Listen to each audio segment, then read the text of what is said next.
Fala Disnéfilos, eu sou o Rafael Nunes e hoje vamos dar continuidade na nossa maratona de críticas dos filmes de Star Wars aqui no canal. Já falei do primeiro filme clássico de 1977 e agora vamos falar da primeira sequência dessa franquia. Mas antes, primeiramente peço para você se inscrever nesse canal e ativar o sininho para receber as notificações dos próximos vídeos. Também não se esquece de deixar o like que me ajuda pra caramba. E agora vamos pro que interessa, roda a vinheta!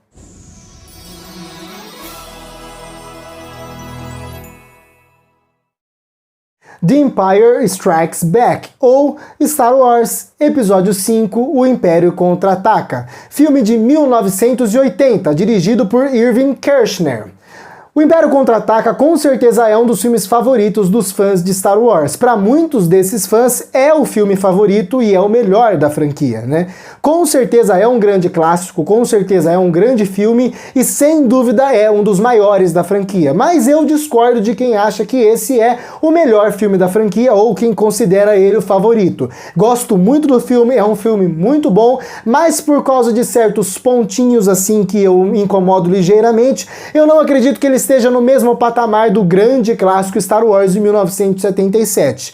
Mas eu estou começando falando justamente isso, né, para dizer que são pontos bem pequenos e praticamente insignificantes, né? São pontos que com certeza transformam ele em um filme não tão bom quanto o de 77, mas não são pontos que transformam ele em um filme ruim.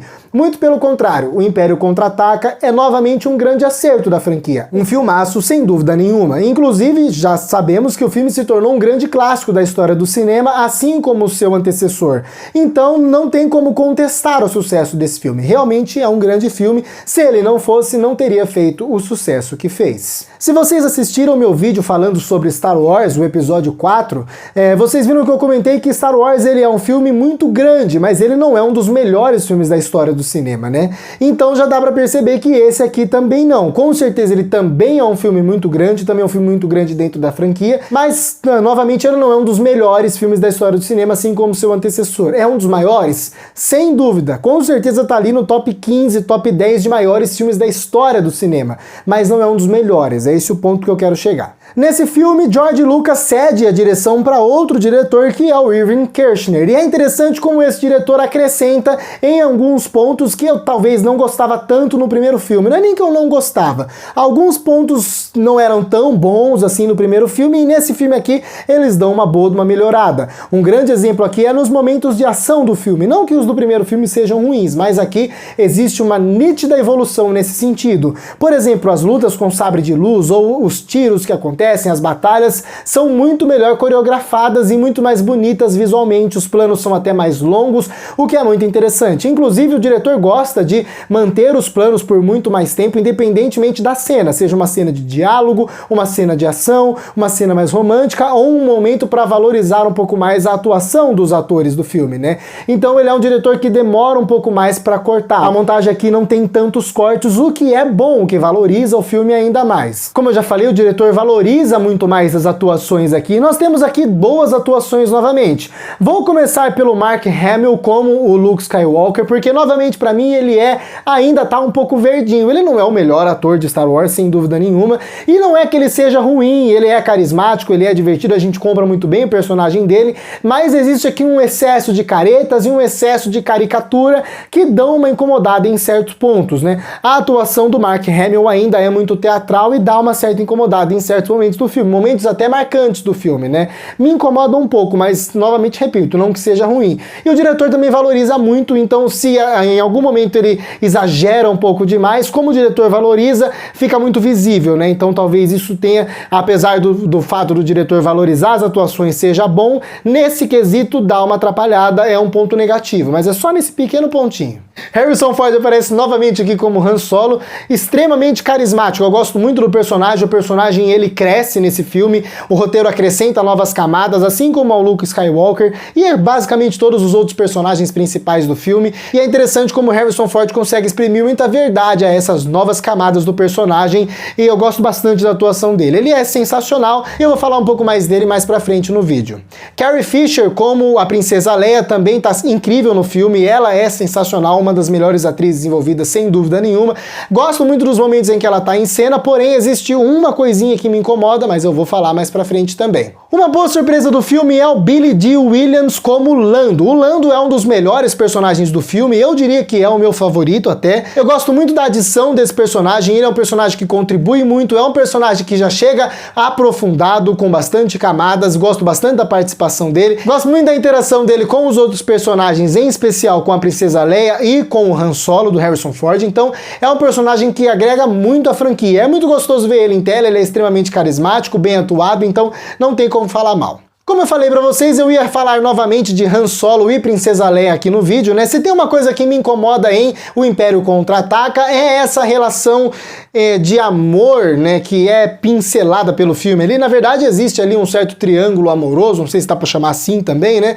E existe ali um certo flerte entre os dois personagens que, confesso pra vocês, que me incomoda pra caramba, né? Nenhum dos dois atores conseguem mostrar verdade nos sentimentos dele, nem a Princesa Leia, nem o Han Solo. Então, em certos momentos, você fica meio confuso com o que tá acontecendo, porque você não sabe se o que a atriz está falando é verdade ou se o que tá mostrando no seu semblante é verdade, fica uma coisa meio confusa, né? E isso aí é um probleminha do roteiro que não constrói muito bem essa relação e também dos atores que não conseguem entregar tudo com muita verdade. Eu não gosto disso, por mim isso aí podia ter sido retirado do filme completamente. O filme já é grande, o filme já tem trama suficiente para trabalhar, essa trama amorosa que o filme tenta forçar ali, para mim não combina. Se o filme ficasse só na ação e na trajetória dos personagens, que já é muito bonita, de todos eles, todos os personagens têm coisas para fazer e tem trajetórias, já estava de bom tamanho, não precisava encaixar nisso. E é interessante como o roteiro do filme trabalha esse tipo de coisa, porque, como eu falei, todos os personagens têm uma trajetória, todos eles estão fazendo alguma coisa, mesmo que seja uma coisa mínima na história. Então, tudo ali está milimetricamente colocado, né? Tudo ali, todos os personagens estão contribuindo com alguma coisa. Porém, apesar dessa contribuição que todos os personagens dão, alguns mereciam mais destaque e outros menos destaque, né? Se no primeiro filme existe um equilíbrio na participação dos personagens na trama, né, e até com tempo em tela, né, os personagens mais irritantes, eles são deixados um pouquinho de lado para que eles fiquem só carismáticos e engraçados e não ultrapassem isso pro lado irritante.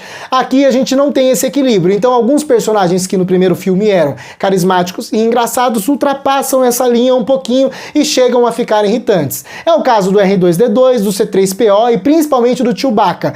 Os três me incomodam ligeiramente porque eles são legais, eles são carismáticos, mas eles aparecem muito e precisava dar uma dosada nisso. Em alguns momentos eles precisavam ficar um pouco mais de lado para o filme manter um pouco mais de seriedade e para as piadas terem mais impacto no momento em que eles aparecessem. Então também incomoda essa participação excessiva de alguns coadjuvantes. E essa participação excessiva deles tira o brilho, por exemplo, da jornada do Luke Skywalker, que podia ser mais aprofundada, mais mostrada e ter mais tempo em tela, né? Inclusive a relação dele com o Mestre Yoda é muito boa, muito bem trabalhada, então eu gostaria de ver um pouco mais disso e um pouco menos de piadinhas dos personagens citados anteriormente. Mas é um desequilíbrio pequeno durante o filme, não é algo que estrague a experiência, não é algo que nem atrapalha a experiência. É um incômodo meu, talvez seja até chatice minha, então eu tenho que reconhecer aqui.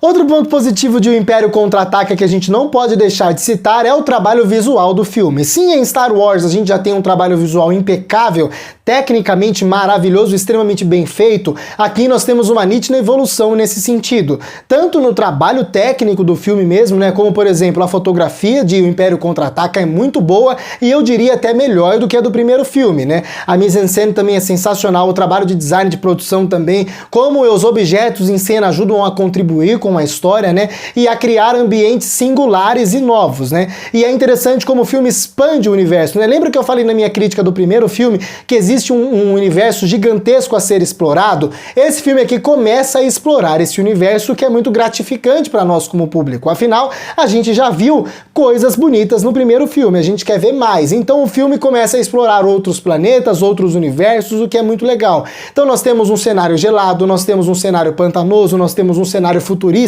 e nós temos o cenário das próprias naves ali mesmo, temos asteroides, ou seja, todo tipo de cenário diferenciado e extremamente criativo que o filme poderia criar, criar, eles criaram e com muita perfeição e detalhismo. Então não tem como não falar bem do trabalho visual e técnico de O Império Contra-Ataca. É sem dúvida uma evolução comparado ao primeiro filme. E talvez essa evolução, nesse sentido, seja uma das coisas que mais atrai aos fãs, né? Lá já é bonito de ver o universo sendo criado, mas normalmente essa expansão de universo chama mais atenção. Eu particularmente adoro essa expansão de universo, inclusive nos outros filmes da franquia também. Porém, apesar de O Império Contra-Ataca tentar fazer mais e tentar ser maior, eu ainda acho que a trajetória do filme ela é um pouco menor do que a do primeiro filme. Lembra que eu falei que o episódio 4 ele é um filme episódico sem se mostrar episódico, né? Se você assistir minha crítica, você vai ver como é que eu explico isso, né? Esse filme aqui, ele é episódico e ele passa a sensação de ser episódico, né? Gosto muito do final aberto, né? Filmes que deixam esse final aberto aí são filmes ousados e com certeza essa ousadia deve ser exaltada. Mas essa ousadia de deixar o final aberto somada ao contexto prévio que você precisa para começar a assistir o filme dão essa sensação de filme episódico, né? Primeiro que você só vai entender perfeitamente o que está acontecendo em Star Wars, O Império Contra-Ataca, se você tiver assistido Star Wars, o episódio 4. Então você precisa do contexto prévio para começar a embarcar profundamente nesse filme. Não que o filme não funcione sem o primeiro filme, ele até funciona, mas para você compreender tudo e realmente mergulhar no universo, você precisa do contexto prévio. E o filme, apesar de deixar a porta aberta, eu sinto que alguns arcos precisariam pelo menos de um encaminhamento final, sabe? É legal que o final fique aberto, mas poderia dar pelo menos uma pista, dar pelo menos um gancho, alguma coisa assim, e o filme não. O filme ele simplesmente acaba e deixa aquela sensação de tipo, tá, o filme não acabou, você vai precisar ver mais um para entender tudo e para acabar tudo, entendeu? Finais abertos são bons, são ousados, mas aqui não é feito da melhor maneira, né? Pelo menos na minha humilde opinião. Com certeza a minha opinião não é uma opinião muito popular, né? Então, mais um pontinho na história do filme, no roteiro do filme que dá uma leve incomodada e que faz de Star Wars, O Império Contra-Ataca, na minha opinião, um passo atrás do que foi o primeiro filme. Em alguns pontos ele é com certeza uma evolução, em outros ele é um passo atrás. Talvez no conjunto da obra, na soma dos fatores, você tenha ali um filme equilibrado e que esteja mais ou menos no mesmo patamar do primeiro filme. Com certeza muitos fãs vão concordar com isso, mas na minha opinião ele ainda é um passinho atrás. Mas de maneira geral é um bom filme, é um filme divertido, engraçado, com as mesmas virtudes do primeiro filme, com cenas icônicas, marcantes, que com certeza marcaram a história do cinema. Inclusive tem uma cena muito marcante aqui nesse filme, que foi referenciada e recriada diversas vezes em diversos filmes da história do cinema, no próprio Toy Story 2, por exemplo, né? Talvez seja uma das mais icônicas dessas recriações de uma das cenas clássicas desse filme. Então assim, é um grande filme, não tô desmerecendo o filme, me entendam bem, pode ter parecido que eu falei um pouco mal do filme, mas não é. É um filmaço com todas as letras em maiúsculo e eu adoro O Império Contra-Ataca, tanto quanto eu adoro o primeiro filme. São pontinhos ali, pequenos detalhes que diminuem ligeiramente a experiência. E por isso tudo que eu falei para Star Wars, episódio 5, O Império Contra-Ataca, eu dou uma nota 8. E agora eu quero saber a sua opinião. Você concorda comigo? Você discorda de mim? O que você acha sobre o filme? Comenta tudo, as suas opiniões aqui embaixo. Vamos debater sobre o filme, beleza? Eu adoro ler os comentários de vocês e prometo responder todos eles, pelo menos os mais relevantes. E é isso, se você gostou do vídeo e gosta do conteúdo do canal de Cinéfilo, se inscreve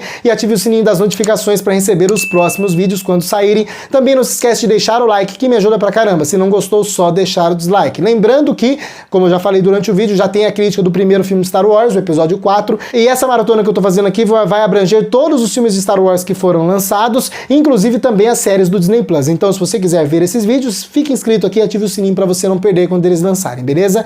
Não se esquece de me seguir nas minhas outras redes sociais, por lá tem mais conteúdo e conteúdo diferenciado desse que eu faço por aqui. E é isso, muito obrigado a você que assistiu mais um vídeo até o final. Até a próxima aí, falou! Eu ia tentar imitar o Chewbacca no final do vídeo, mas eu acho que ia ficar um pouco ridículo, eu nem sei imitar ele. Harrison Chevrolet aparece novamente aqui como Han, não é solo, é dupla, né? Tem o Han solo, tem o Han dupla sertanejo. Uma boa surpresa do filme é o baile... Baile. Acho que eu vi baile, dançar o baile. Eu gosto muito Eu gosto muito Negócio do quê? Não gosto de nada. Outro ponto positivo de... Em especial com a Princesa Leia e com Harrison Ford. Então eu gosto de Harrison Ford, não, e com Han Solo, né? Em especial a tua...